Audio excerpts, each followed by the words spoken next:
तो IP addresses क्या होते हैं? आईपी एड्रेसेस एक यूनिक आइडेंटिफायर होता है जो आपके हर एक डिवाइस को असाइन किया जाता है नेटवर्क में। IP address is equal to internet का हाउस एड्रेस।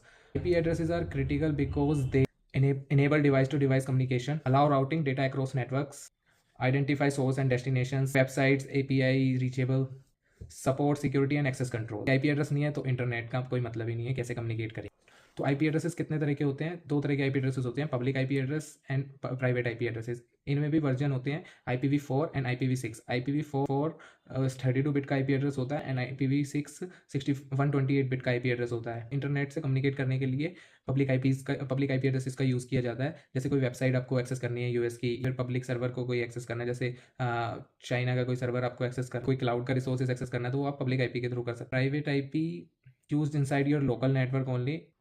प्राइवेट आईपी की कुछ रेंजेस फिक्स करी हुई है IPv4 में, जैसे 10 की सीरीज़ हो गई, 10.0.0.0 एंड 172 की सीरीज़ हो गई एंड 172 की सीरीज़ हो गई एंड 192.168 की सीरीज़ हो गई। ये प्राइवेट आईपी के लिए आईपी की रेंजेस हैं। तो आप अपने होम नेटवर्क या ऑफिस के लैंड नेटवर्क या ऑफिस, इसमें भी दो तरीके के कॉन्सेप्ट होते हैं। आप स्टैटिक आईपी दे सकते हो और डायनेमिक आईपी दे सकते हो। स्टैटिक आईपी का मतलब है आप डायरेक्टली मैनुअल उस पर्टिकुलर सिस्टम को या सर्वर को आप एक आईपी मैनुअल असाइन कर रहे हो कि आप उस सर्वर का यही आईपी रहेगा जब तक आप चेंज नहीं करोगे। डायनेमिकली आईपी एड्रेस असाइनमेंट का मतलब होता है कि DHCP सर्वर के थ्रू आपको डायनेमिकली आईपी एड्रेस मिलेगा।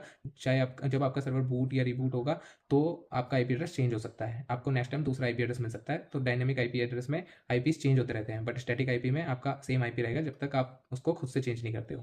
इसलिए आईपी एड्रेस इंटरनेट की वो पहचान है जिसके थ्रू हम पैकेट सही डायरेक्शन में ट्रांसफ़र कर सकते हैं।